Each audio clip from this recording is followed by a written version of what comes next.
इच्छामि खमा समणो वंदी उजावणी जाय नित्य हिया नथे वंदामी। इच्छामि खमा समणो वंदी उजावणी जाय नित्य हिया नथे वंदामी।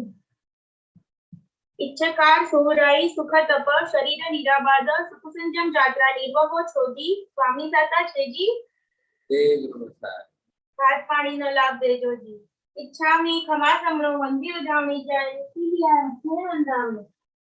इच्छा कारण संधीसौ भगवान अभूठ्योमी अभ्यंतर रायम खामेव खामेवी रायम जंगीची अपत्यम परपत्यम वत्ते पाणे विनिय रिया वच्चे आलावे संलावे उच्चास आणि समासने अंतर भाषाए उघडी भाषाए जंगीची मध्य विनय परिहिरम तुहुम वा वायरम वा तुभ्रे जानम अहम न जानामि तत्समिच्छामि रकुलम। इच्छामि खमा समणो वंदी उजावणी जाय नित्य हिया नथे वंदामी। धरती सुख सागरमा देव साय धर्म। इच्छामि खमा समणो वंदी उजावणी जाय नित्य हिया नथे वंदामी। इच्छा कारण संधीसौ भगवान वायना संधीसौ इच्छामि खमा समणो वंदी उजावणी जाय नित्य हिया नथे वंदामी। इच्छा कारण संधीसौ भगवान वायना लेशु लेजो। इच्छामि खमा समणो वंदी उजावणी जाय नित्य हिया नथे वंदामी। इच्छकारी भगवान पसाई करी वायना प्रसार करावशो जी।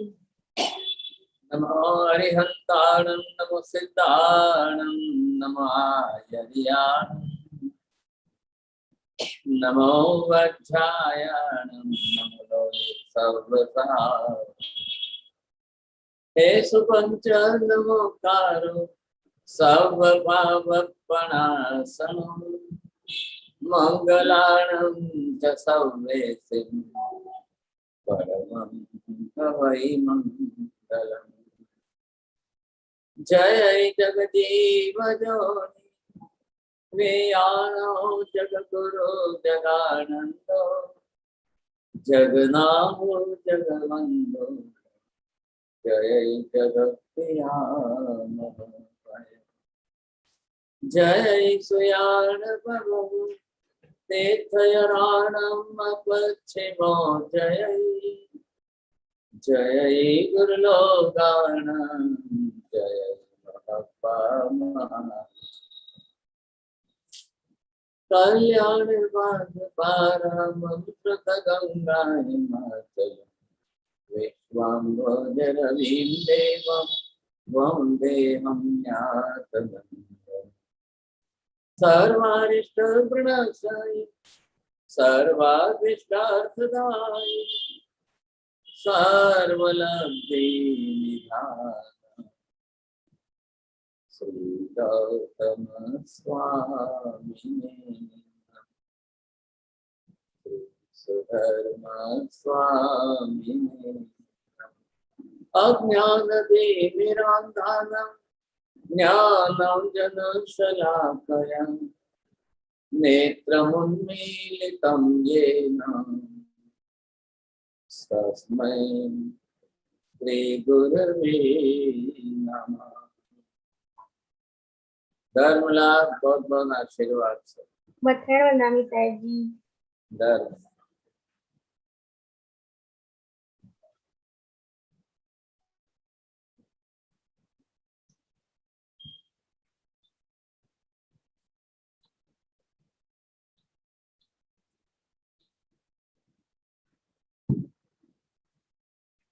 नवकार महामंत्र के अंदर ये 5 ही परमेष्ठी भगवंत है और इन 5 परमेष्ठी भगवंतों के अंदर 4 जो है देहधारी सशरीरी है, एक ही अशरीरी बिल्कुल देह रहित है।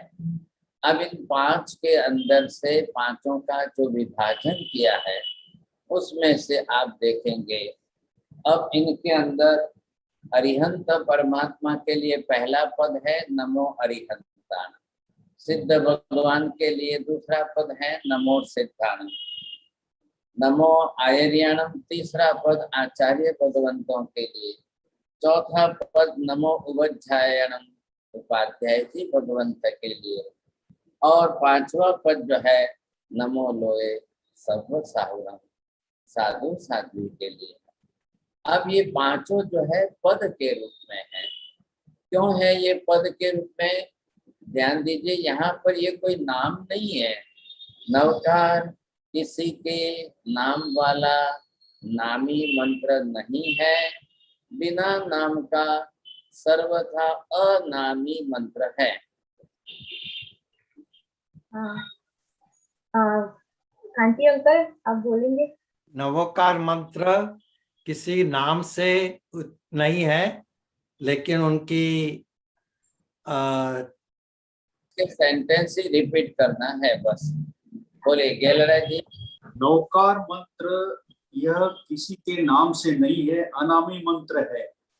बस अनामी, जिसमें किसी का नाम नहीं है, ऐसा अनामी मंत्र है। अब लोग क्या करते हैं, बाकी की दुनिया में सैकड़ों लाखों मंत्र नाम वाले, किसी न किसी भगवान का नाम है, किसी न किसी के नाम से मंत्र जुड़ा है। आप ओम नमः शिवाय बोलेंगे तो शिव का ही नाम मंत्र है। अब ओम नमः शिवाय जाकर के आप रामकृष्ण के सामने नहीं बोल सकेंगे। और सबके अलग अलग नामों से अलग अलग मंत्र बने हुए हैं। एक नवकार ऐसा है किसी का नाम, और फिर भी सबको नमस्कार नवकार से हो रहा है, सबको हो रहा है। किसी का नाम नहीं है, लेकिन ऐसे पद है इसमें, ऐसा अनामी मंत्र है ये कि सबको नमस्कार होता है। अब देखेंगे ध्यान से आप, मैंने पहले शुरुआत में क्या पूछा था, कहा था आपको 5 परमेष्टि में से 4 सशरीरी सदेही है, एक ही परमेष्टि अशरीरी अदेही है। हाँ, सुनीता आंटी। 5 पदों में से 4 पद सशरीरी हैं और 1 पद अशरीरी है। हाँ, नरेंद्र भाई। 5 पदों में से 4 पद शरीरी है और 1 पद अशरीरी है सिद्ध भगवान। क्यों? ऐसे किसका बोलना है? क्योंकि सिद्ध भगवान का कोई शरीर नहीं होता है, बाकी सब संसार में रहते हैं, इसलिए उनका शरीर रहता है। अब इनमें से सबका लक्ष्य सिद्धत्व की प्राप्ति है, मोक्ष की प्राप्ति है। जब सभी मोक्ष की प्राप्ति कर लेंगे तभी उनको अपने हिसाब से पूर्णता प्राप्त होगी, नहीं तो नहीं होगी। कोई भी परमेष्टि है, अंतिम साध्य अंतिम लक्ष्य मोक्ष सिद्धता प्राप्त करनी है। सिद्धत्व प्राप्त करना से ही उस पद से उनकी परिपूर्णता संपूर्णता आएगी, नहीं तो नहीं आएगी। श्वेता बेन।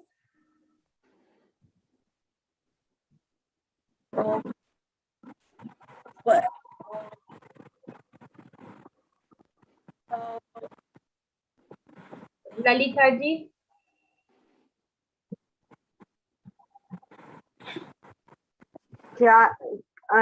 अरिहंत आचार्य और उपाध्याय और साधु, इन सब का लक्ष्य है सिद्ध का, और सर्वथा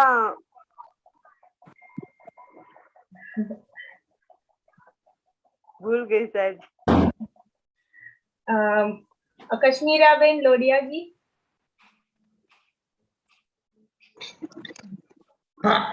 सभी का लक्ष्य मोक्ष सिद्धता प्राप्त करना है।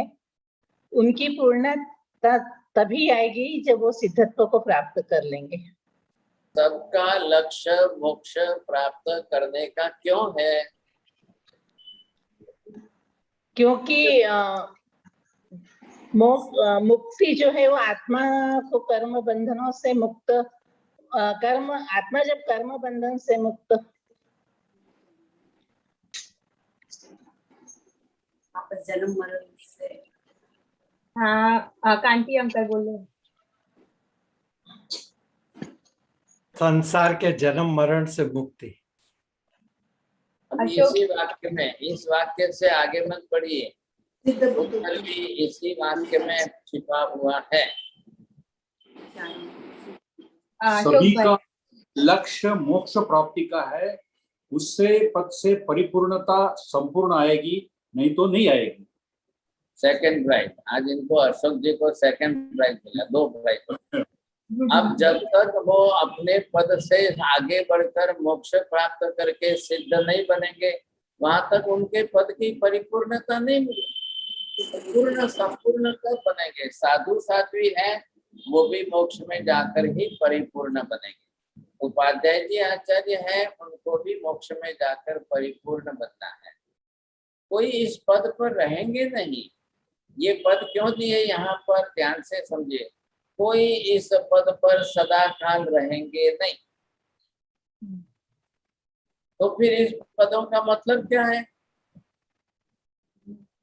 प्रवीण भाई, प्रश्न क्या है पहले बोलो। कोई भी इन पदों के ऊपर सदा काल रहते नहीं है। तो उसका मतलब कोई भी इन पदों पर सदा काल नहीं रहते हैं। तो फिर आगे का, तो फिर इन पदों का मतलब क्या हुआ? क्यों रखा है? फिर खाली एक ही पद रखना तो नमो सिद्धाणम नमो सिद्धाणम नमो सिद्धाणम पर।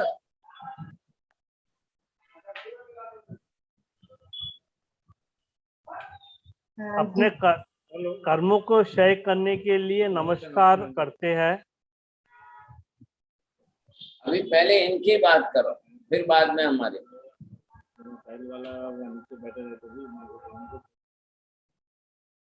हाँ, किसी को भी आंसर करना है आप अनम्यूट करके बोल सकते हो। महाराज साहब ये सही इनके है गुणों कि को नमस्कार करते हैं साहिब जी, इनके गुणों को नमस्कार करते हैं।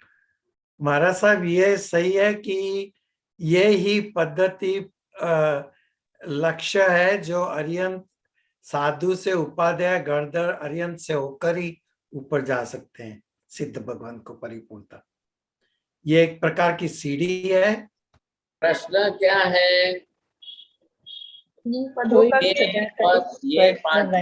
पद जो है किसी के परमानेंट नहीं रहते हैं, तो फिर इन पदों की आवश्यकता क्या है? फिर एक ही पद से नमो सिद्धाणम से चला लो।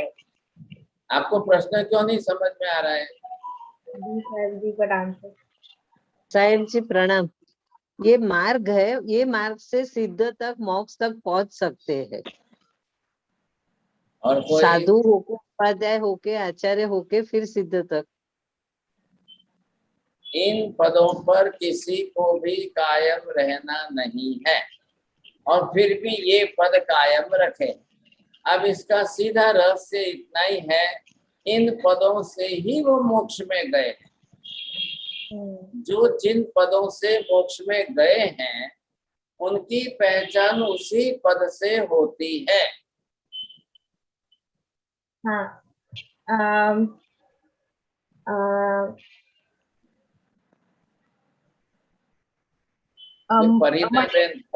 परीना बेन शाह देखो, उन्होंने परीना बेन नौपति का चित्र दिखाया। या परीना बेन शाह, आप बताइए।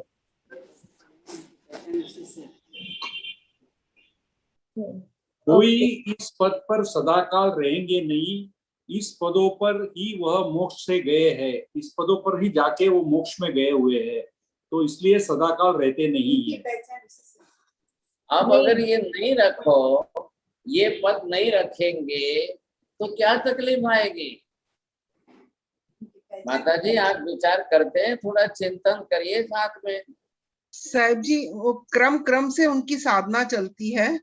जैसे साधु बने, फिर उपाध्याय आचार्य, फिर अरिहंत और फिर सिद्ध, तो क्रम से उनकी साधना चलती है और वो उन्हीं पदों से मोक्ष में गए हैं। साहब जी ये सभी अलग अलग पद है जिससे सभी गए हैं मोक्ष में, तो ये सभी रास्ते हैं कि हम सिद्ध गति को जा सकते हैं। अरिहंत भगवान अपने सिद्ध हुए, अरिहंत होने के बाद आचार्य भगवान भी सिद्ध हुए, उपाध्याय भगवान भी सिद्ध हुए, और साधु साध्वी जी भी सीधे सिद्ध हुए हैं। तो ये एक बताया है कि इस पदों से हम जा सकते हैं सिद्ध गति को। मोक्ष में जाने का यही रास्ता है।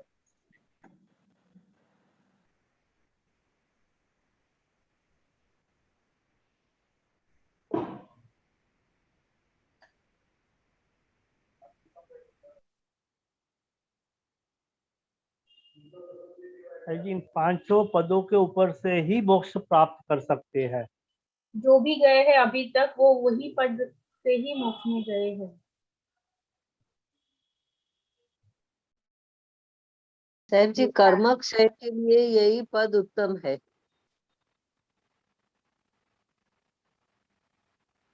चार पदों के बाद चार- पांचवा पद सिद्ध हो हाँ। सकता है। हाँ,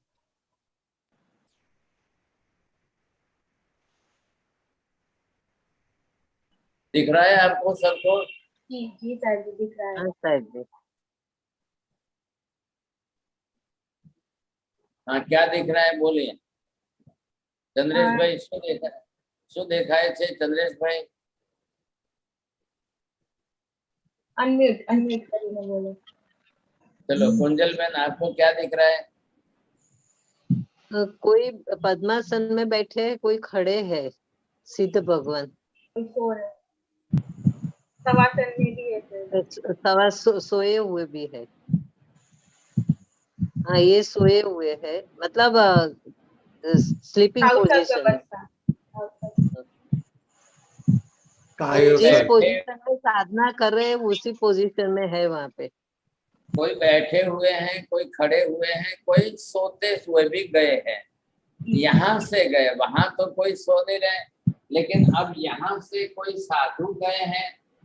इधर देखिए, इंद्रभूति, गौतम स्वामी, अग्निभूति, वायुभूति, व्यक्त स्वामी, सुधर्मा स्वामी, 11 गणधर जो है वो राजगृह पर जाकर के इस रूप में संथारा करके सोते हुए, संथारा में शरीर का त्याग करके वो मोक्ष में गए हैं। तो वहां पर वो उस कक्षा में कोई कई साधु पार्श्वनाथ भगवान के साथ में 33 साधु सम्मेद शिखर जी पर खड़े थे। काउसक ध्यान में 1 महीने तक खड़े रहे और उनका निर्माण जो है वो हुआ मोक्ष में। तो वहां उनकी प्रतिमा, उनकी आकृति खड़ी आकृति में है। ये सोमवार को 16 अगस्त के दिन श्रावण सुदी 8 जो है पार्श्वनाथ भगवान का मोक्ष गमन निर्वाण कल्याणक है। अब यहाँ से आदिश्वर भगवान पद्मासन मुद्रा में बैठे गए, महावीर स्वामी पद्मासन मुद्रा में बैठे हुए गए, मोक्ष में गए। मोक्ष में जाने के बाद सिद्ध हुए, लेकिन मोक्ष में गए किस रास्ते से, किस पद से गए? तो कोई यहाँ पर आप देखेंगे, कोई साधु बन करके गए, कोई साध्वी जी बन करके गए, कोई अरिहंत बन कर गए, कई गणधर बन करके गए, कई आचार्य भगवंत बन करके गए, कई उपाध्याय जी बन करके गए साहब। अब जो जिस रास्ते से गए हैं उनकी यहाँ की पहचान का पद यही है। अब तो वो उपाध्याय नहीं है, अब तो वो आचार्य नहीं है, अभी तो वो गणधर नहीं है, लेकिन गए किस रूप में गए थे तब किस पद पर गए थे, तब उनकी पहचान यहाँ की जो है वो इस नाम से इस पद से पहचाने जाएंगे। अब नाम तो नहीं लिखा, खाली गणधर लिखा। अब गणधरों को समाविष्ट करके आचार्य में समाया। नमो आयरियाणम, सभी आ गए, गणधर भी आए, आचार्य भी आए। नमो उवज्जायणम, अभी जो आचार्य पद तक नहीं पहुंच पाए लेकिन उपाध्याय बने रहे, आयुष्य पूरा हो गया, केवल ज्ञान आदि प्राप्त करके वो उपाध्याय जी के पद से मोक्ष में गए, तो उनका पद यहाँ पर रखा है। इसलिए किसी का नाम रखने की जरूरत नहीं है। और आगामी भविष्य काल के अंदर और कितने लोग उपाध्याय पद से मोक्ष में जाएंगे, और आगामी भविष्य काल के अंदर कितने आचार्य पद से जाएंगे, और भविष्य काल के अंदर कितने अरिहंत पद, ये गणधर पद से जाएंगे, अनिवार्य रूप से जाएंगे। गणधर बन गए तो कंपलसरी मोक्ष में जाना ही जाना है। एक भी गणधर अनंत भूतकाल में मोक्ष में नहीं गए ऐसा अपवाद भी नहीं हुआ। महाराज साहब, सवाल ये होता है कि जब केवल ज्ञान होता है तो साधु में भी हो सकता है, उपाध्याय में भी हो सकता है, गणधर आचार्य में भी हो सकता है, कि अरिहंत तभी बनते हैं जब केवल ज्ञान होता है। तो ये एक सिद्ध नहीं, सिद्ध भगवान जब होते हैं जो सोते हुए उनकी निर्वाण पाते हैं, या पद्मासन में होते हैं निर्वाण होते हैं, या कायोसर्ग में होते हैं तो निर्वाण होते हैं, इसी तरह उनकी गति सीधी जाती है ना। आत्मा को जाना है, शरीर आपको लग रहा है सोया हुआ है, संसारा किया है, 1 महीने तक शरीर को हिलाए बिना अपान घोषिरामी करके शवासन में संसारा करके सो गए। अब आत्मा तो शरीर छोड़ के जाएगी, तो आत्मा को शरीर छोड़ के जाना है तो उसमें कोई शरीर तो बीच में आ ही नहीं रहा है। अब बोले बैठे हुए जाए कि खड़े हुए जाए कि सोते हुए जाए, आत्मा को क्या फर्क पड़ता है? आत्मा को बिल्कुल 90 डिग्री में सीधे ही जाना है। अब आत्मा वहां पर जाएगी तो यहाँ जो मुद्रा थी वो मुद्रा वहां बनेगी, जो पोजीशन यहाँ थी वैसे वहां पर आत्मा जो है, क्योंकि आत्मा प्रदेश इस तरह से निकले हैं तो उनको वहां उसी स्वरूप में स्थिर होना है। बस ये खड़े खड़े गए थे तो आत्मा प्रदेशों का आकार प्रकार कैसा बना था वैसा ही जाएगा सब।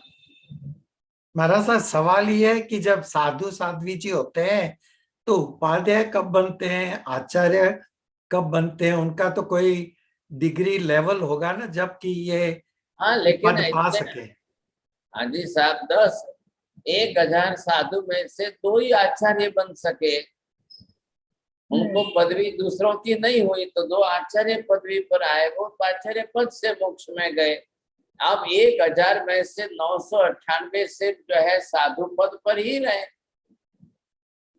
वो साधु पद पर रह करके उन्होंने अपनी साधना की, उनका कर्मक्षय हुआ, केवल ज्ञान प्राप्त किए। लेकिन केवल ज्ञान प्राप्त हो जाने से सभी अरिहंत नहीं बन जाते, सभी तीर्थंकर नहीं बन जाते। जिसने तीर्थंकर नाम कर्म उपार्जन किया हो वही तीर्थंकर बनेंगे, बाकी के तीर्थंकर नहीं भी बने तो क्या हुआ? केवल ज्ञान तो कंपलसरी है, केवल दर्शन कंपलसरी है, वितराग बनना कंपलसरी है, फिर 4 घाती कर्मों का क्षय करेंगे, फिर 4 अघाती कर्मों का क्षय करेंगे, 8वां कर्म का क्षय हो जाएगा तो मोक्ष में चले जाएंगे, कोई फर्क नहीं पड़ता है उनको वहां पर। अब साध्वी जी है तो स्त्री शरीर है, स्त्री शरीर हुआ तो क्या फर्क पड़ गया? आत्मा को मोक्ष है ना, शरीर का मोक्ष थोड़ी है। आत्मा मोक्ष में जा रही है, शरीर छोड़ करके आत्मा जाएगी। अब स्त्री शरीर है तो भी यही जलाना है, पुरुष शरीर है तो भी यहाँ अग्नि संस्कार करके जलाना है। करना क्या है? शरीर को क्या करना है? शरीर तो जड़ पुद्गल परमाणुओं का पिंड है, शरीर को तो केवल ज्ञान नहीं होता है, और केवल ज्ञान हो जाने से शरीर थोड़ी बदल जाता है, केवल ज्ञान तो आत्मा को होता है। आप ऐसा मत सोचना कि स्त्री को, साध्वी जी को केवल ज्ञान हो गया तो पुरुष बन जाएंगे, ऐसा कुछ नहीं होता है। क्यों होंगे वो? क्या लेना देना है? आत्मा को केवल ज्ञान हुआ है, 4 घाती कर्म आत्मा पर है, आत्मा के कर्मों का क्षय हुआ है, उससे स्त्री पुरुष को क्या लेना देना? वो तो जीव गर्भ में आकर के अपनी शरीर रचना करते समय उसने स्त्री शरीर बनाया है, अब किसी ने पुरुष शरीर बनाया है, बनाया तो बनाया, जो शरीर जन्मजात मिला है वही मृत्यु तक रहने वाला है, उससे कोई फर्क पड़ने वाला नहीं है। अब उसने अपना कर्म क्षय किया, 4 घाती कर्म क्षय किया, वितरागी बन गए, केवल ज्ञान केवल दर्शन प्राप्त कर लिया। अब 8वां कर्म का क्षय हो गए, अब वो आत्मा मोक्ष में चले गए। तो वहां जाने के बाद नियम क्या? ये प्रदेश आत्मा यहाँ जिस शरीर जिस पोजीशन में था वहीं से आत्मा प्रदेश निकले तो वो वहां पर उसी प्रदेश में उस स्वरूप में ही रहेगी, जाना अनिवार्य। अब सिमंदर स्वामी को पूछा जाए, हे भगवान, बीते हुए अनंत भूतकाल में एक एक पद से कितनी आत्माएं मोक्ष में गई? आचार्य पद से बीते हुए अनंत भूतकाल में अनंत आत्माएं मोक्ष में गई, गणधर पद से बीते हुए अनंत भूतकाल में अनंत आत्माएं मोक्ष में गई, उपाध्याय पद से अनंत भूतकाल में अनंत आत्माएं मोक्ष में गई, और साधु पद से भी अनंत आत्माएं मोक्ष में गई। साध्वी जी के पद से भी अनंत आत्माएं मोक्ष में गई। यहाँ शरीर के कारण स्त्री पुरुष का भेद नहीं किया गया, इसलिए नमो लोहे सर्व सावणम एक ही पद रखा है। फिर वापिस आप कहोगे कि ऐसा क्यों किया, नमो लोहे सर्व सावणम क्यों बोला, साध्वी जी का क्यों नहीं बोला, नमो लोहे सर्व साहुणीनम क्यों नहीं बोला, ये महाराज लोग ऐसा पक्षपात क्यों करते हैं, ये महाराज लोग। अरे भाई साहब, कोई पक्षपात का सवाल ही नहीं खड़ा होता है, आप क्यों ऐसा सोचते हो। आत्मा का वाची पद है, शरीर वाची पद नहीं है। आत्मा ने साधुत्व स्वीकार किया, आत्मा साधु पद पर रह करके मोक्ष में गए। आत्मा के लिए शरीर नहीं है, आत्मा शरीर के हिसाब से पहचानी जाएगी ऐसा व्यवहार जरूरी नहीं है। मोक्ष आत्मा का हो रहा है, कर्मक्षय आत्मा के हो रहे हैं। और जब यहाँ से शरीर छूट गया, अब आत्मा वहां चली गई, तो वहां सिद्धत्व तो शरीर ही नहीं है। उनको हम शरीर के ढांचे में क्यों बांधे, वो तो अशरीरी है, अदेही है। अब सवाल किस बात का है कि यहाँ हम जो जिस पद पर रह करके मोक्ष में गया, इतने ही रास्ते हैं और ये ही शाश्वत मार्ग है। अनंत भूतकाल के पहले भी इसी रास्ते से मोक्ष में गए थे। आज भी महाविद्य में से, पांचों महाविद्य में से रोज कितने साधु मोक्ष में जा रहे हैं, कितने साध्वी जी मोक्ष में जा रहे हैं, कितने आचार्य मोक्ष में जा रहे हैं, कितने उपाध्याय मोक्ष में जा रहे हैं, गणधर मोक्ष में जा रहे हैं। आज रोज जा रहे हैं, आज भी रोज चालू है। वहां से 5 महाविद्य और 5 महाविद्य में से रोज जा रहे हैं, तो कोई ना तो नहीं है किसी के लिए। अगर आज मोक्ष हो रहा है और कर्मक्षय हो रहा है, तो वो साध्वी जी बोलेगी नहीं नहीं नहीं नहीं नहीं, मैं वापस अगला जन्म लूं, फिर साधु बनूं, फिर बाद में मोक्ष में जाऊं। क्यों ऐसी कोई गलती करेंगे क्या? क्यों करेंगे? क्या है, कोई साधु बनना कोई जरूरी थोड़ी है। वो अगले जन्म में नहीं नहीं, मैं अगला जन्म लूं, फिर साध्वी जी बन करके, अब साधु बनकर मोक्ष में जाऊं, मैं आचार्य बन करके मोक्ष में जाऊं। वो देखो, आप उसकी कोई आवश्यकता नहीं है। आज जब इसी जन्म में मोक्ष हो रहा है, तो फिर अगला जन्म लेकर के दूसरी मेहनत करने की जरूर क्या है? हाँ, ये किसको करना है, किसके लिए है? अभी पद्मावती को मोक्ष में जाना है, माणिभद्र वीर को मोक्ष में जाना है, कई देवी देवताओं को जाना है, सम्यक दृष्टि देवी देवता भी अच्छे हैं, अब उनको जाना है, वो जरूर प्रयत्न करे मैं कल भविष्य में किस पद से मोक्ष में जाऊं। तो सबसे बड़ा पद कौन सा है? अरिहंत। सबसे बड़ा पद कौन सा है? अरिहंत जी है। कोई नो बोले लू सांभली ने बोलता नहीं।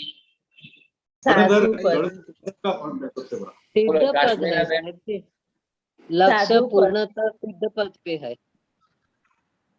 साधु साध्वी का पद से सबसे ज्यादा जाएंगे सिद्ध गति। मैं आज साधु में से सब बनेंगे ना, साधु में से उपाध्याय बनेंगे, अरिहंत बनेंगे, गंधर्व बनेंगे, आचार्य बनेंगे, इन्हें साधु पद बड़ा है। दीक्षित हो गया तब। संख्या की दृष्टि से साधु पद सबसे बड़ा है। अनंत साधु साध्वी जी मोक्ष में गए, जितने अनंत गुने साधु साध्वी जी मोक्ष में गए हैं, उनके अनंतवें भाग के ही अरिहंत मोक्ष में गए हैं। बोलो रसीला बहन, बोलो। जितने साधु साध्वी के मोक्ष में गए हैं, उसके अनंतवें भाग के अरिहंत मोक्ष में गए हैं। તમે બે ઠેકાણે શબ્દ તોડ્યા અને એક ઠેકાણે ડબલ જોડ્યો, એટલે તમારે 3 નવકાર આવે। બોલો ચંદ્રેશભાઈ, બોલશો? शब्द इधर उधर मत करना। नहीं बोलिए, कौन बोल से? गोकुल भाई, हिनाबेन दोषी, मीताबेन, शाराबेन, मंजूबेन चोपड़ा, ये तो बोलने वाले हैं।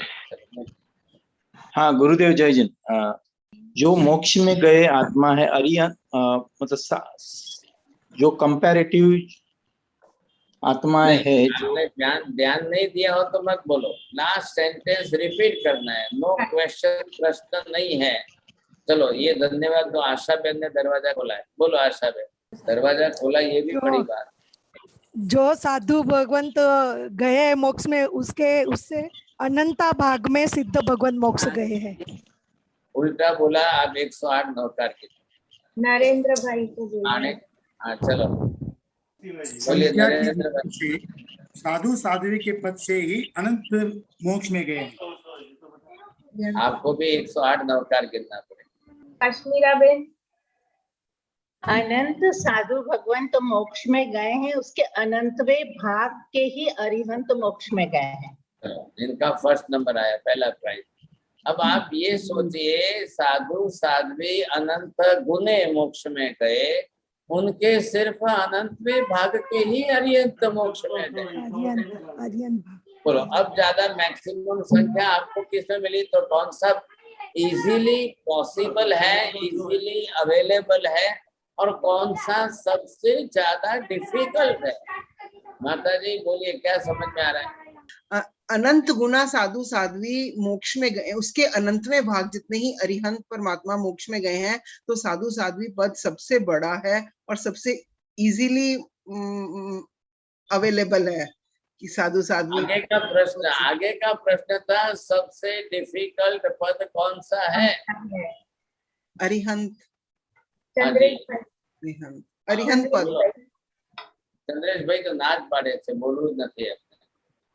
बोलू है साहब, એવું કે છે મેં નામ બોલું वेतन वगैरह पूछे तो ना पाड़े। ઈઝી બાત સાધુ પદ છે, કારણ કે ત્યાંથી અનંત મોક્ષે ગયા છે। સૌથી ડિફિકલ્ટ અરિયન પદ છે, કારણ કે એમાંથી બહુ ઓછા મોક્ષ જાય છે। તમારે કયા પદથી જવું છે સાહેબ? તમારી આજ્ઞા એ પ્રમાણે, તમારા આશીર્વાદ પ્રમાણે। આપણે એ નહીં કહેવા છે, તમને કઈ ઈચ્છા છે, કયા પદથી જવું છે, એમાં ક્યાં મારી વાત આવે? ઈઝી સાધુ પદ છે, એટલે સાધુ પદથી। चलो, अब ये क्या हो गया, आप समझ लीजिए। पहले जो जिस पद से गए हैं, तो ये सबसे बड़ी बात हो गई कि यहाँ पर सभी पद शाश्वत हो गए। साधु पद भी शाश्वत परमानेंट है, उपाध्याय पद भी परमानेंट है, आचार्य पद भी परमानेंट है। क्यों परमानेंट है?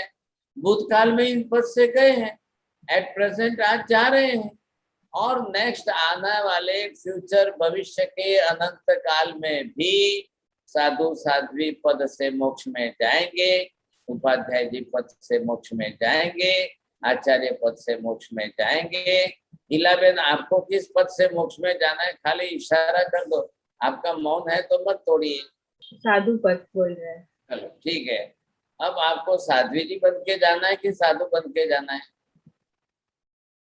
कोई भी बोल रहे हैं, कोई भी चलेगा। ठीक।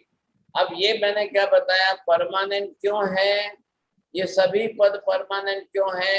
भविष्य में भी इन पदों से मोक्ष में जाएंगे। भविष्य में भी इन पदों के सिवाय दूसरा कोई रास्ता नहीं है मोक्ष में जाने का। देवी देवता बन करके कोई मोक्ष में न तो गया है न जाएगा। श्रावक श्राविका बन करके अनंत काल में कोई मोक्ष में न तो गया है न भविष्य में जाएगा।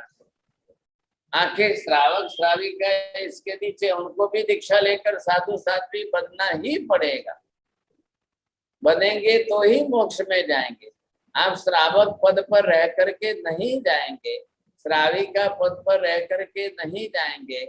आप बोलो मैं श्रावक श्राविका बन के रहूं, घर गृहस्थी परिवार संभालूं और रोज अपनी तरह से रसोई बना करके सबको खिलाऊं, फिर मोक्ष में जाऊं, ऐसा नहीं होता है। आपको आगे का पद साधु पद लेना ही पड़ेगा, तो ही मोक्ष में जाएंगे, नहीं तो बहुत डिफिकल्ट हो जाएगा। तुम्हारा साहब, इसमें उपाध्याय और आचार्य का कुछ ज्ञान का प्रमाण होगा ना, इसलिए बहुत ज्यादा प्रमाण है। इधर देख लिए, गणधर पदवी है, आचार्य पदवी है, उपाध्याय जी पदवी है, लेकिन साधु पदवी नहीं है, साधु पद है।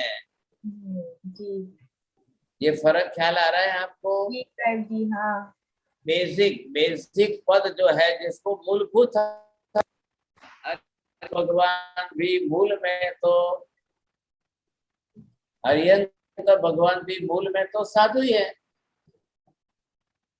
ये अरिहंत पदवी है, गणधर पदवी है, लेकिन गणधर भी पहले दीक्षा लेकर साधु ही बनेंगे। आचार्य भी पहले दीक्षा लेकर साधु ही बनेंगे। तो साधु पद के अंदर आचार्य और साधु में कोई फर्क नहीं है। हाँ, उनकी डिग्री बड़ी है, जिम्मेदारी बड़ी है, संघ के संचालक है, तीर्थंकर भगवंतों के बाद गणधर है, तीर्थंकरों की देशना लिखने का अधिकार गणधरों का है, इसलिए उनको अलग से एक पदवी अलग दे दी गई। लेकिन पदवी देने के पहले तीर्थंकर भगवान ने उनको पहले दीक्षा देकर साधु बनाया, बाद में गणधर बनाया। आचार्य भगवंत को पहले दीक्षा देकर साधु बनाया और वर्षों तक वे साधु पद में रहे। हाँ, उनकी योग्यता पात्रता एक्स्ट्रा ऑर्डिनरी देख करके अब उनको संघ संचालक व्यवस्था में आचार्य बना। अब वैसे ही साधु बना, उपाध्याय जी को पहले दीक्षा देकर साधु बनाए। अब उपाध्याय जी की विशेषता देखकर उनको पदवी दी गई, पदवी देकर उनको उपाध्याय बनाया। अब आप जो है सबको पढ़ाओ, वाचना दो, पाठ दो, अभ्यास कराओ, ये उनको जवाबदारी। अब वो भले वर्षों तक उपाध्याय रहे, आचार्य न बनना न बने तो न बने, तो उपाध्याय पद से ही कल उनका मोक्ष हो जाएगा। अब इतनी बड़ी संख्या में साधु साध्वी है। अभी आज आप महाविद्य में चले जाओ तो सिमंदर स्वामी के 100 करोड़ साधु साध्वी। अब 100 करोड़ साधु साध्वी એટલે શું થયો? કાંતિભાઈ, તમારા કેનેડાની અંદર કેટલા 10 કરોડની વસ્તી પણ હશે કે કેમ? અમેરિકામાં છું મારા સાહેબ। મહાવિદ્યમાં 100 કરોડ ખાલી સાધુ સાધ્વી છે, હવે બીજી વસ્તી કેટલી રહી? अब विचार कर जाओ आप। तो ऐसे में अब ये सब गए हैं, इन पदों से ही गए हैं आप, तो ये पद शाश्वत हो गए और सबको जाना ही जाना है। इस पद पर कोई कायम रहेगा नहीं। इन पदों से मोक्ष में गए, उनकी पहचान हम इन पदों से करेंगे। अब आपको करना क्या है, आगे का लीजिए। इन ऐसो पंच नमोकारो, अब आप इन पांचों परमेष्ठी भगवंतों को नमस्कार करिए। आप क्यों करें नमस्कार? तो आपने सात शब्दों में आपको सब पाप कर्मों का नाश करना ही करना है। और ये जो है सभी से क्या हुआ, अब मंगलानंद च, और यही आपके लिए सभी मंगलों में परमम हवै मंगलम हो गया साहब। ये नवकार पूरा हो गया। इन पांचों परमेष्ठियों को नमस्कार कर रहा हूँ। मेरे भी सब पाप कर्मों का नाश हो, मेरी आत्मा भी जो है एक न एक दिन इसी किसी पद से मोक्ष में जाए, वही मेरे लिए सभी मंगलों में सर्वश्रेष्ठ पहला मंगल होगा। अब आप माला गिनते हुए नवकार जाप करते हुए आप अपनी इच्छा बनाओगे, मुझे किस पद से मोक्ष में जाना है। अब आपको क्या करना है, ये मैंने एक बॉक्स में एक कमल बनाया, अब आप 12 कमल बना लो साहब। अब 12 कमल बना करके अब उस हिसाब से जो है, ये मैंने 12 कमल बनाए हैं। अब इसका चित्र यहाँ पर मैंने 12 बॉक्स के अंदर 12 कमल बनाए हैं। अब इसके हिसाब से सबके अंदर थोड़ी थोड़ी दिशा बदल करके अलग अलग तरीके से दिया है। अब इसमें से आप किस तरीके से किस पद से मोक्ष में जाना चाहते हैं, अब आपको अपने अपने हिसाब से देखना है। इसमें सबके अंदर अलग अलग एरो बताए हैं। अब ये एरो जो जिस प्रकार के बताए हैं उसमें से देख करके जब आप जाप करेंगे, इसमें नंबर 1, हाँ जी ये पद मैंने बताया था, तो नंबर 1 में आप पहला नवकार गिनते हुए अब आपको किस पद से मोक्ष में जाना है अपनी भावना रखिए। पहला नवकार पहले बॉक्स में हो गया। अब नंबर 2 वाला दूसरा नंबर का बॉक्स देखिए, ये नंबर 2 वाला दूसरा बॉक्स यहाँ पर है। अब इसमें आपको देखना है किस पद से आपको मोक्ष में जाना है। यहाँ पर मन में नवकार गिनिए और सोचिए कि आप किस पद से मोक्ष में जा रहे हैं। फिर तीसरे बॉक्स में देखिए एक दिशा अलग से बदल गई, तो वहां पर आपको ये देखना है कि मैं किस पद से सिद्ध बनना चाहता हूँ।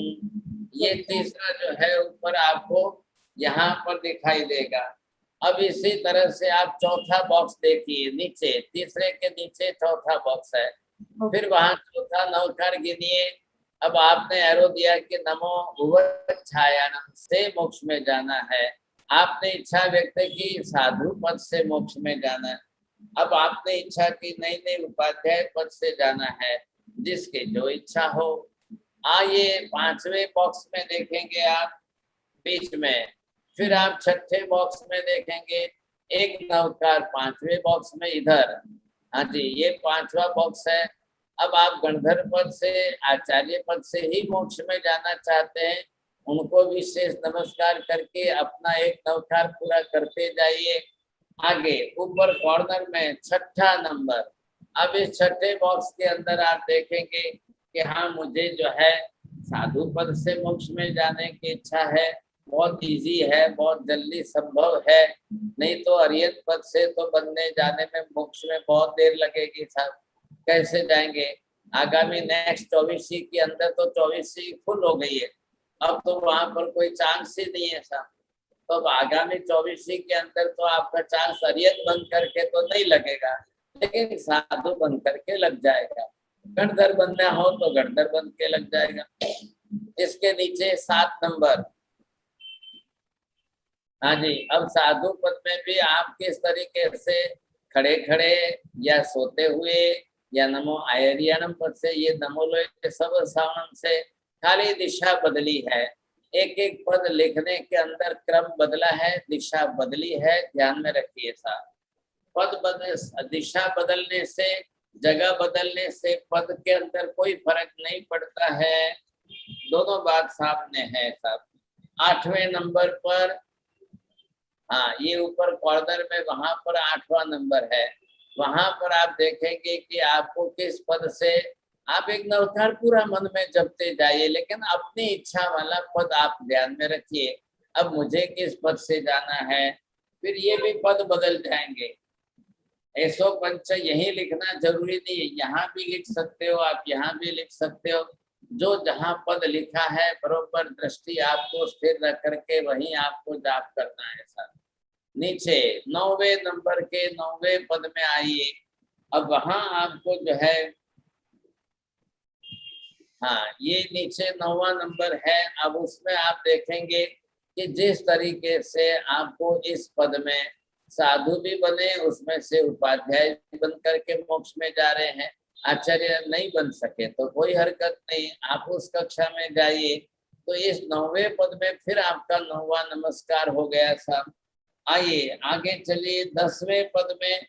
आप 10वां पद एक तरफ पद के अंदर आप देखिए, अगर आप जो है नमो लोय सब सावनम भी लिखा है, नमो वज्जायनम भी पद से लिखा है, आप जिस पद से मोक्ष में जाना चाहते हो। फिर 11वां नवकार गिनते हुए 11वें बॉक्स के अंदर आइए। क्रम बदल जाएगा, सब दिशा बदल गई है, फिर भी वहां पर पद लिखे हुए हैं। लक्ष्य वही है, मोक्ष में जाने का स्थान, लेकिन यहाँ पर क्रम स्थान बदल गया।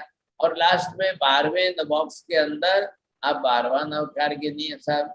अब इसमें गिनते गिनते आप अपने मनोगत भाव बनाइए, मैं भी भविष्य में दीक्षा लेकर साधु बनकर साधु पद से मोक्ष में जाऊं, निर्वाण प्राप्त करूं।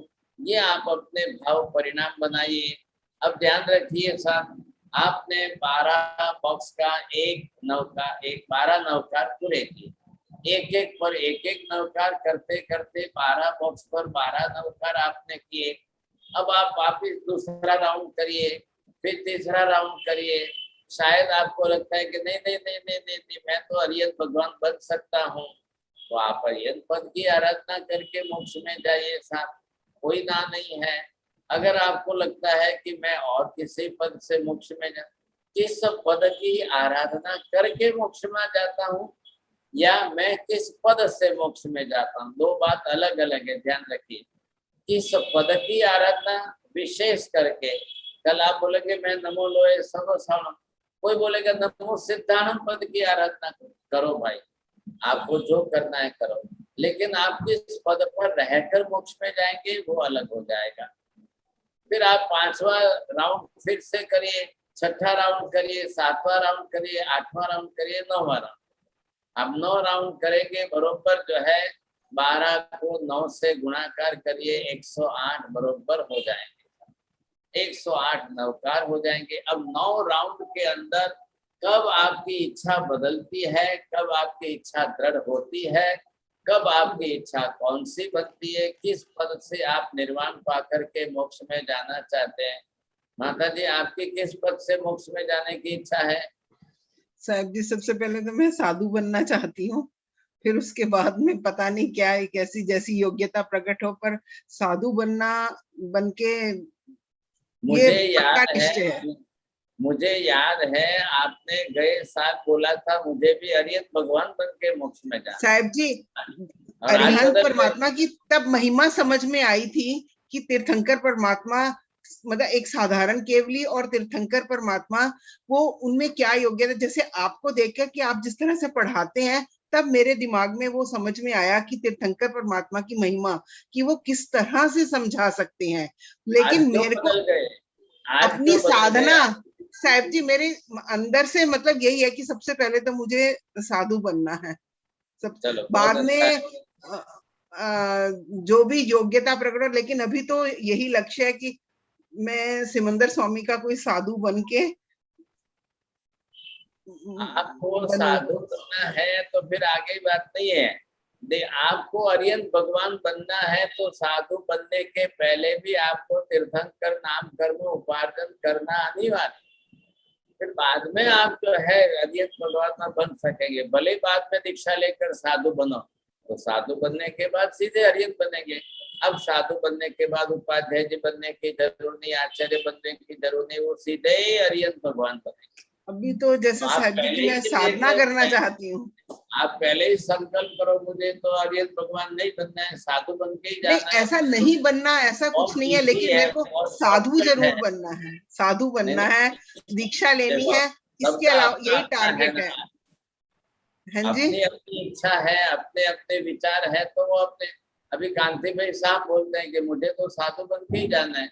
આપણે અરિહંત પદમાં બનવાનું કઈ સપનું જોવાની જરૂર નથી, આપણા વશની વાત જ નથી, તો फिर क्यों वो सोचेंगे साहब। अब कोई ये संकल्प करे कि मुझे अरिहंत बन के ही जाना है, तो फिर वो पहले से ही तीर्थंकर नाम कर्म बांधने की तैयारी करे, फिर वो दूसरा विकल्प नहीं सोचेगा साहब, फिर उसके लिए सब उसी तरीके से होगा। लेकिन आपने मन में क्या बैठा दिया, महाराज ने बोला है अगले 24 में रिजर्वेशन हो गया नहीं साहब जी ये बात नहीं है, नो वैकेंसी, अब कोई खाली जगह तो है नहीं, तो फिर क्यों ऐसा सोचे। પછી तो आपने कोई रस्तो है नहीं, तो પછી आपने एक ज रस्तो लिए, ऐसा ही सोचेंगे लोग, सोचिए। लेकिन साहब जी वो तो इतनी जगह है, मत करिए। महाविद्यालय में वहां पर कोई रिजर्वेशन नहीं है, यहाँ भरत ऐरावत क्षेत्र में 24 का रिजर्वेशन होता है, वहां तो रास्ता खुला है आपके लिए। आपने तो जब बोला कि 100 करोड़, आपने बोला 100 करोड़ साधु हैं सिमंदर स्वामी के, तो मैं ये सोचने लगी कि मेरा नंबर लगेगा क्या, क्योंकि मतलब मैंने कहा शायद उनमें से कितने उनके तो 100 करोड़ ही रहेंगे, यहाँ से जीव जाते रहेंगे। 900 करोड़, 100 करोड़ के ऊपर 101वां नंबर आपका मैं कल समाचार भेज देता हूँ। यहाँ से मैसेज भेज देता हूँ। मेरे दिमाग में एकदम ये आया कि मेरा नंबर लगेगा कि नहीं, तो फिर लगेगा, पहले लगेगा। सिमंदर स्वामी के वहां पर रोज दीक्षाएं होती रहती है, आपको चिंता मत करो, किसी को भी चिंता करने की जरूरत नहीं है, आप तैयारी कर लो वहां पर जाने की। क्या लायक है, आपको भी चिंता करने की जरूरत नहीं। साहिब जी एक जिज्ञासा है, अरिहंत से सिद्ध को जाते हैं, साधु साध्वी से सिद्ध को जाते हैं, आचार्य से सिद्ध को जाते हैं, what is the difference there at सिद्ध पोजीशन? साधु साध्वी से, अरिहंत से, आचार्य से जाए तो कोई फर्क है वहां पे सिद्ध स्थान पे? वहाँ कोई फर्क नहीं, वहाँ वहाँ कोई पहुंचने फर्क के बाद, सिद्ध बनने के बाद कोई डिफरेंस नहीं, तो फिर साधु साधु से जाए आर्यन से जाए क्या फर्क पड़ता है? कोई फर्क नहीं। वहां जाने के बाद सब एक शरीक है। आपकी पहचान यहाँ से बनी रहेगी बस। आप यहाँ की पहचान रखेंगे, ये इस पद से गए, ये इस पद से गए, आपकी पहचान यहाँ। वहां जाने के बाद क्या रहे, वहां तो शरीर ही नहीं, कोई डिग्री सब वहां बराबर। रहती नहीं है। अरियंत की भी वहां पर अरियंत बने की, तीर्थंकर बने की डिग्री नहीं रहती है, जिससे कि महाराज गंधर्व लेकिन की डिग्री नहीं रहेगी। लेकिन गुण सबके अलग अलग है ना। यहाँ से यहाँ की गणना है, आप अपने हिसाब से यहाँ की गणना से गणित करिए, वहां जाने के बाद कोई भेद नहीं। और वहां जाने के बाद आपकी पहचान सिद्ध के रूप में। हम संसारी लोग जो है ना तो मोक्ष की आत्मा को देख पाते न जान पाते हैं। हमने तो हमारा गणित रखा है कि भी हम उनको पहचानेंगे किस रूप में। हाँ, ये मरुदेवा माता बन के मोक्ष में गई, हमारे लिए तो मरुदेवा माता ही बड़ी बात है साहब, ख्याल है कि नहीं। तो अब ये इनके आपकी भी इच्छा हो तो बहुत अच्छी बात है। ये भी देखो माता जी है तो इनको भी बोलो, आप भी माता जी बन के मरुदेवा की जगह नाम दूसरा रहेगा, माँ बन के मोक्ष में जाना कौन ना कहता है। कोई दोबारा माँ बन के जाना है तो कोई ना तो नहीं है आपको, कोई चिंता नहीं है साहब। तो ऐसी स्थिति के अंदर फिर ये बोलेंगे कि नहीं नहीं मैं तो दीक्षा तो नहीं लूंगी साहब, मरुदेवा माता ने दीक्षा नहीं ली तो मैं दीक्षा नहीं, तो मोक्ष नहीं होगा। मरुदेवा माता ने करे भी बनते उच्चर करके भाव दीक्षा ली और केवल ज्ञान पाया और मोक्ष में गए, बिना दीक्षा के मोक्ष नहीं होता है। अब आप यहाँ पहले नेगेटिव माइंड बना लो, नहीं नहीं नहीं नहीं नहीं मुझे दीक्षा तो नहीं लेनी है लेकिन मुझे मोक्ष में तो जाना है, तो फिर कभी नहीं जाना। कांति भी लेवी छे दीक्षा? આપણે તૈયાર છીએ, આપના આશીર્વાદ થી અમે લઈશું। चलो सौથી सारो, ये तैयारी हो तो फिर मोक्ष का रास्ता खुलता है। आज का प्रयोग महाराज साहब मुझे एक सवाल ये है, जो काफी लोग पंडित लोग होते हैं जो अभी ज्ञान देते हैं, पढ़ाते हैं और साधु साध्वियों को पढ़ा लिखा कर उनको ऐसा चारित्रवान बनाते हैं कि वो दीक्षित हो जाए। तो दीक्षित हो जाने के बाद तो ये जो पंडित वाले जो संसारी हैं वो भी मोक्ष में जा सकते हैं ना?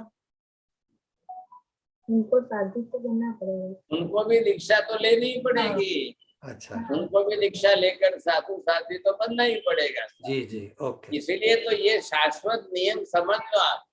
उन्होंने स्टडी अच्छी की तो उनका नॉलेज अच्छा है, तो जो आज दीक्षा लेकर साधु साध्वी बने, दीक्षा ले ली लेकिन उनका ज्ञानाभ्यास नहीं था, तो वो उनको पढ़ा करके पंडित बनाते हैं, इसमें कोई बड़ी बात नहीं है।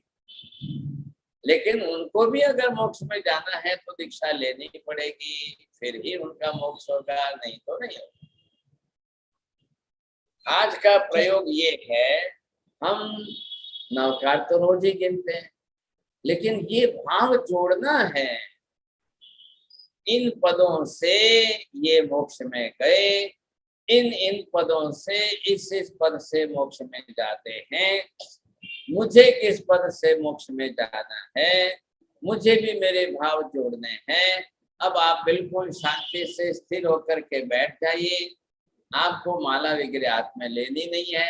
ये चित्र आपको जो है, जो चित्र आपको दर्शाया है, ये अभी एल्साबेन आपको भेज देंगे सबको। अब ये चित्र आप बड़े A3 की कॉपी में जरा बना करके, अब मैंने पूरा नहीं बनाया है, एक ही बनाया इतना, तो ये पूरा चित्र आप बनाकर डायग्राम सामने रखिए A3 की साइज में, और फिर आराम से बिल्कुल बैठ जाइए, या नमस्कार मुद्रा में बैठिए या ध्यान मुद्रा में बैठिए। अब बैठ करके जीभ हिलाना नहीं है, होठ हिलाना नहीं है, दांत खोलने नहीं है, उच्चार करना नहीं है।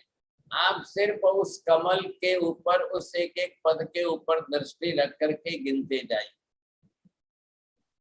हर कमल के अंदर क्रम बदल जाएगा लेकिन आपको नवकार तो वही है, और जो जिस पद से मोक्ष में गए हैं उस पद पर ध्यान रखिए। अब आप सोचिए कि मैं किस पद से मोक्ष में जा सकता हूँ, मेरे भाव किस पद से मोक्ष में जाने के हैं, मेरे भाव परिणाम जो बनेंगे उस हिसाब से आप भी बनाइए। बस 108 नवकार हो जाएंगे आपके। एक में 12 राउंड है तो 12 नवकारोगे, तो बाद में 9 राउंड आप करते जाओ। देखिए आपको किस पद में से मोक्ष में जाने के भाव प्रबल बनते हैं, ये हमको देखना है। तरीका थोड़ा सा बदलना है। हमने सब प्रयोगों के अंदर यही लक्ष्य रखा है। 108 हम कर रहे हैं, प्रयोग बदल रहे हैं, तरीके बदल रहे हैं, 108 होते ही है सबने। और फिर आप भाव अपने कैसे बना सकते हो, किस प्रकार के परिणाम आप बना सकते हो, ये लक्ष्य में रखना है। हाँ आंटी, सुनीता आंटी बोलिए आप।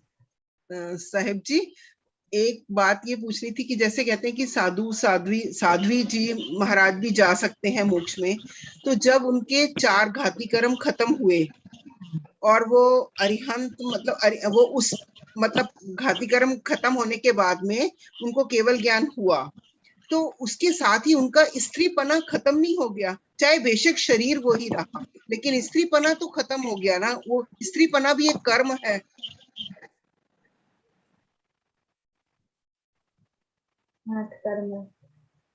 हाँ जी, ये आप देख रहे हैं चित्र यहाँ पर दिख रहा है, ये है ज्ञानावर्णीय कर्म, ये दर्शनावर्णीय कर्म, अब ये मोहनीय कर्म, और ये चाहता है अंतराय कर्म।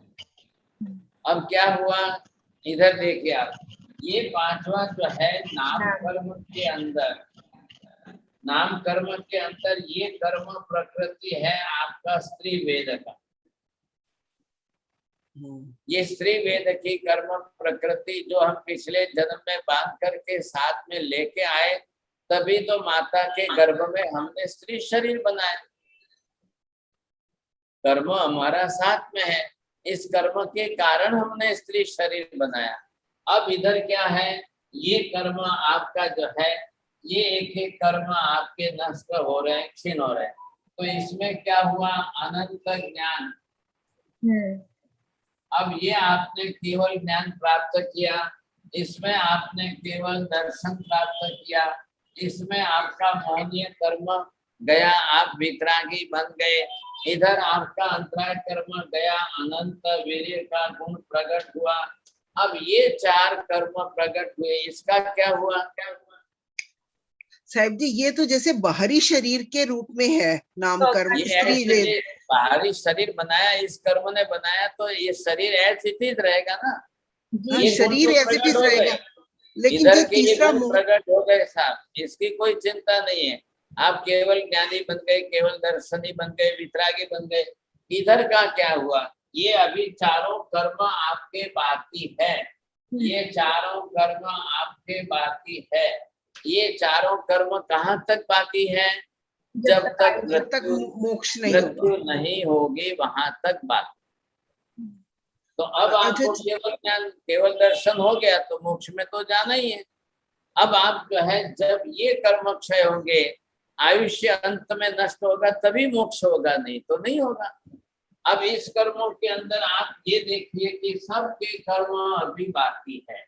अभी ये बात हम किसकी कर गए, मल्लीनाथ भगवान की। अब मल्लीनाथ भगवान जो है वो गर्भ में आए,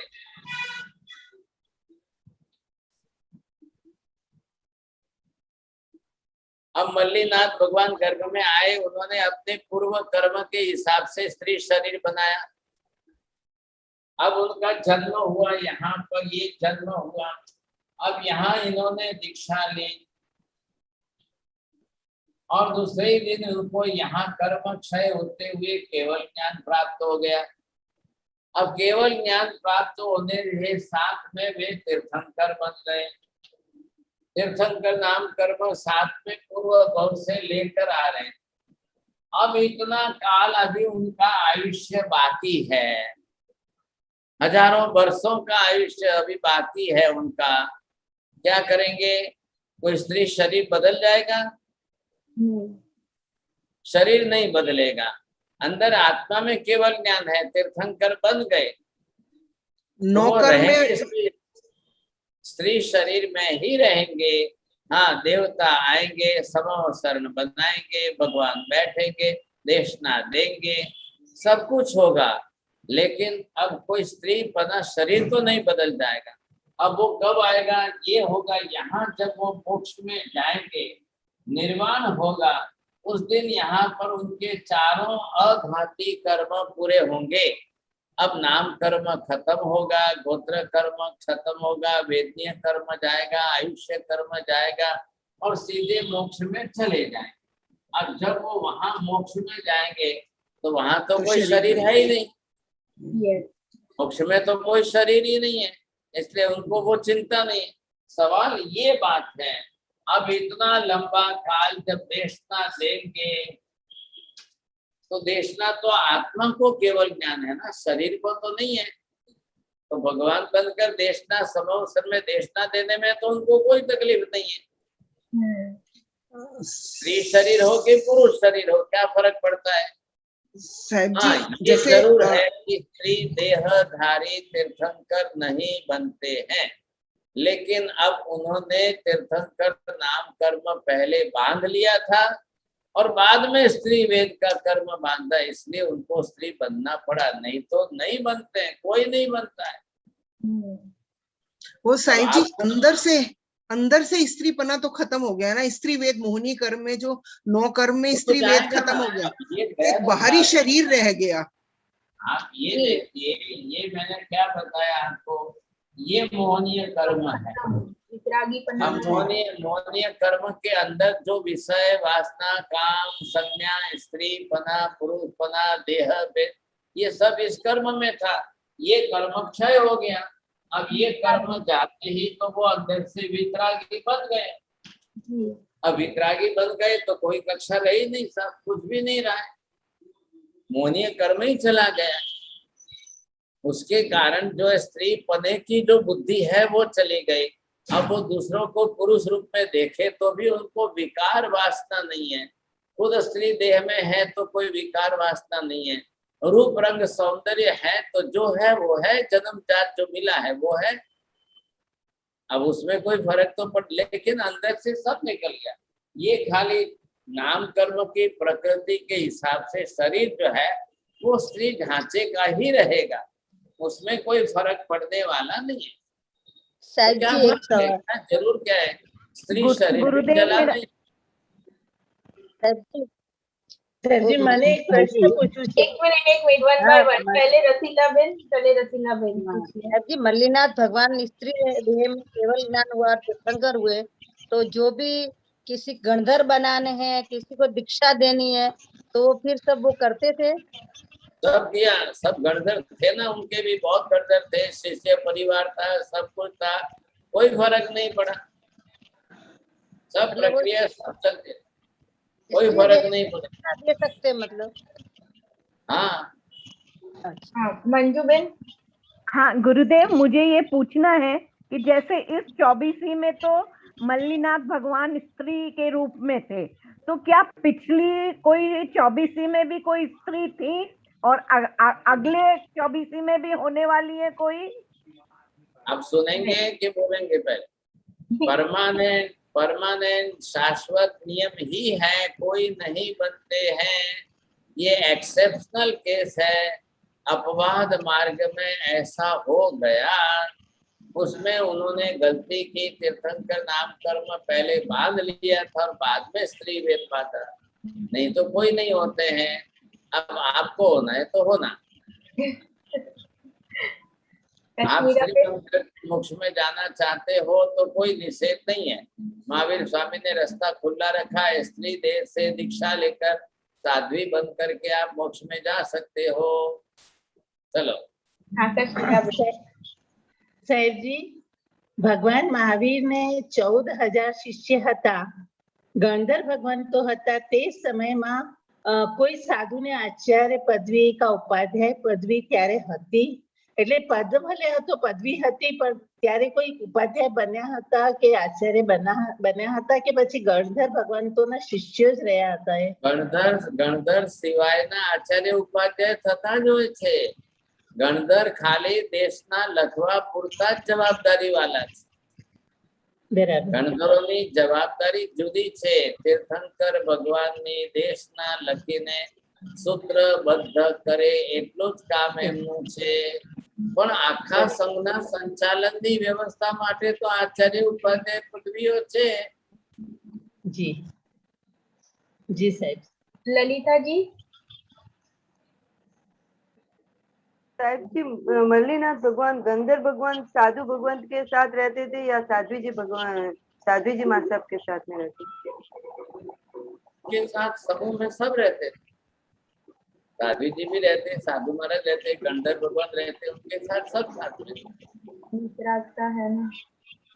और साहब जी कोई संथारा करते हुए मोक्ष में गया और कोई खड़े खड़े मोक्ष में गए, तो सेम जगह से गए तो फिर वो एक दूसरे में समा जाते हैं कि कैसे?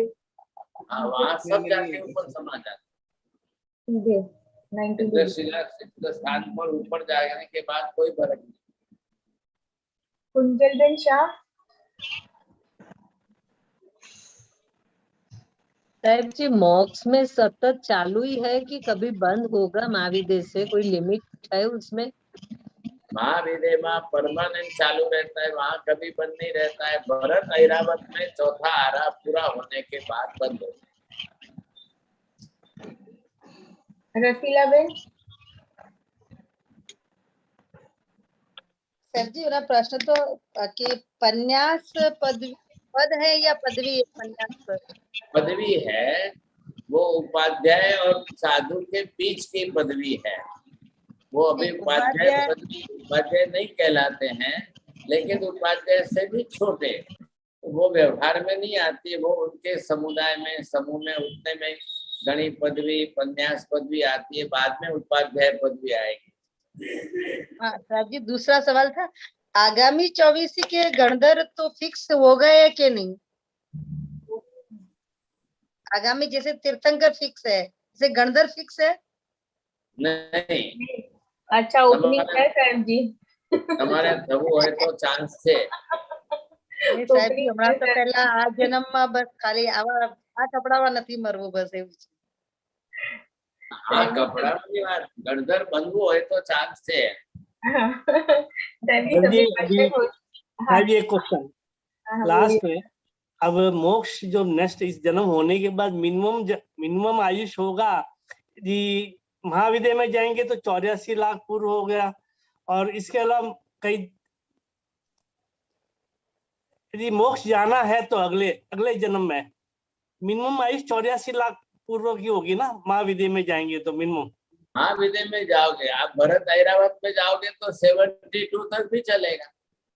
लेकिन अभी तो मोक्ष है नहीं ना, यहाँ पे खुला बता रहे हैं. आगामी 24 में वापिस भरत क्षेत्र में चालू होगा तब. इसमें क्या बात है? तो कितने गोड़ा कोड़ी सागरों हो गए? अरे भाई साहब अभी 84,000 हो जाएंगे. नहीं, खाली 84,000 बरस भरत क्षेत्र में वापिस मोक्ष से चालू हो जाएगा अगली 24 से. आप उस समय 72 की उम्र में चले जाना, आपको जरूर नहीं महाविद्य में जाने की. ठीक है. आपको किसी को इतना बड़ा आयुष्य नहीं चाहिए तो क्या करना है? लेकिन यहाँ पे फिर छठे आरे में भी तो, इस छठे आरे में दुख भी तो बहुत नहीं. छठा आरा नहीं आएगा, पांचवा आरा बीतेगा, छठा बीतेगा, फिर पहला दूसरा बीतेगा, तब तीसरे तो पहले भगवान आएंगे तब चालू हो जाएगा. प्रवीण भाई 21,000 टाइम्स 4 कर दो, 84,000 हो गए. बाद में होगा. हाँ. वो छोटा आयुष्य लेके भरत क्षेत्र से जाना है नहीं सर, तो यहाँ से पॉसिबल है, रास्ता है. इनको डर लगता है, इतना लगता 84 लाख पूर्व का वहाँ महाविद्य में जा करके इनको डर लगता है. आप ये सोचिए ना, वो वाली बात है. यहाँ छठे आरे के बारे में बात. महाविद्य में जाकर 84 लाख पूर्व का आयुष्य लेके तो 84 लाख लोगों को मोक्ष में भेजने के बाद आप मोक्ष में जाएंगे. ये फर्क करेंगे. सर जी 2 क्वेश्चन है. सर जी 2 लोग. हाँ, इतने लंबे काल कितना बड़ा उपकार करेंगे आप, ये सोचिए ना. आप अपने आयुष्य की चिंता मत करो. साहब आत्मप्रदर्शन से कोई आकार नहीं होतो तो जे रीतना फैलायो आत्मप्रदर्शन ते रीतना के ऊपर जी।